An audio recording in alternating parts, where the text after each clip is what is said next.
Slogan এখন জোরে সরে দিতে হবে। হাসিনাকে কি আপনারা ছেড়ে দেবেন? যারা গুলি করে আমার ছেলেদের মারছে তাদের কি ছেড়ে দিবেন? যারা গুলি করে আমার বাচ্চা মেয়েটাকে মারছে তাকে ছেড়ে দিবেন?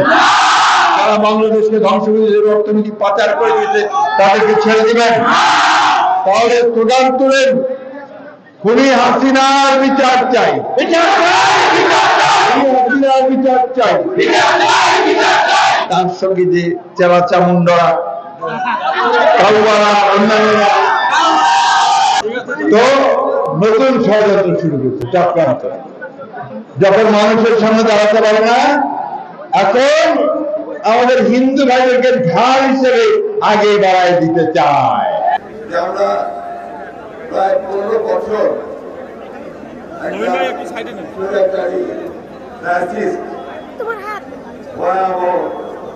নির্যাতনকারী একটা শাসক গোষ্ঠী আছে।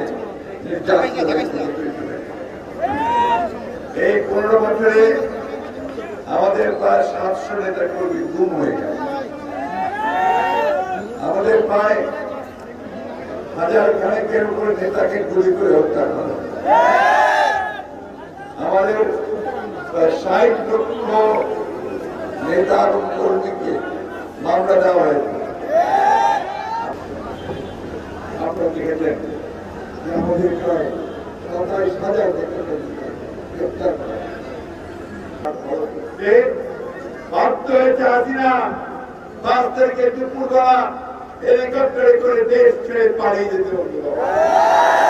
তার সঙ্গে তার সমস্ত অন্যান্য যে দোষরেরা, তার সঙ্গে যারা কাজ করে মানুষকে হত্যা করেছে, লুট করেছে হাজার হাজার কোটি টাকা, তারাও অনেকে পালিয়েছে, অনেকে পালাতে পারে নাই।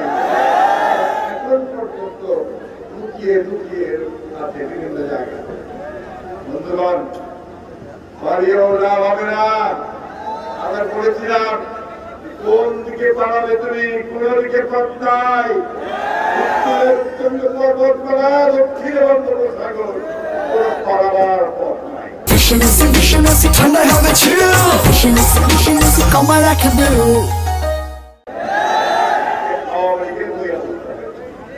এটাই হয় যারা আল্লাহকে অস্বীকার করে জনগণকে অন্যায় অত্যাচার করতে থাকে, করেছে।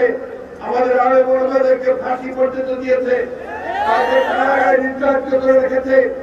আমাদের বিএনপি সহ বিরোধী নেতা কর্মীকে দিনের পর দিন কারাগারে রেখেছে। আমিও কারাগারে ছিলাম অনেকদিন।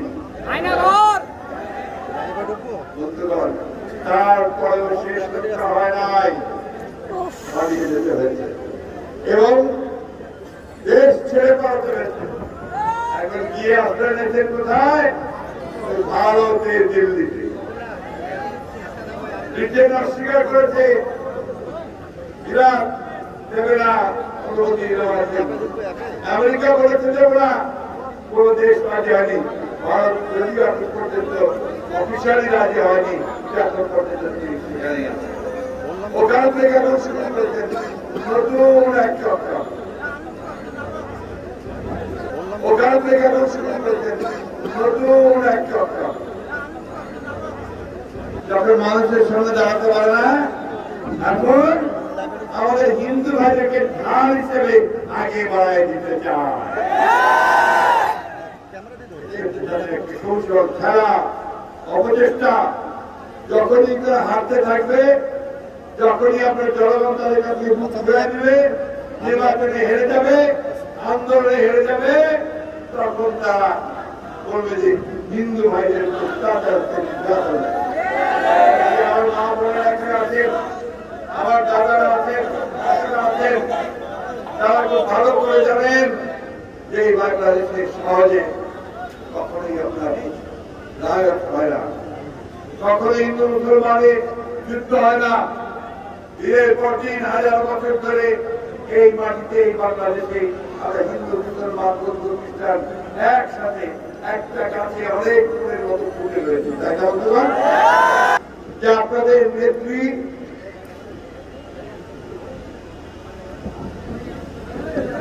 দেশ ছেড়ে পালিয়ে যেতে পারবে,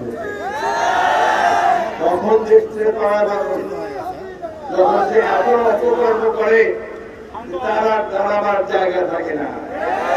এই দেশে যখন তাকে কেউ আর জায়গা দিতে চায় না, তাই না? তাই কিনা বলেন? কখন পায়? উঠে পালায় যখন থেকে যায়, মানুষ আর থাকে না, তাই না? হাসিনা কি এখন কোনো মানুষ চায়? চায় নাকি ভাই? এত এত চুরি করতে আজকে খবর কাগজে দেখলাম ৯৯,০০০ কোটি টাকা পাচার করে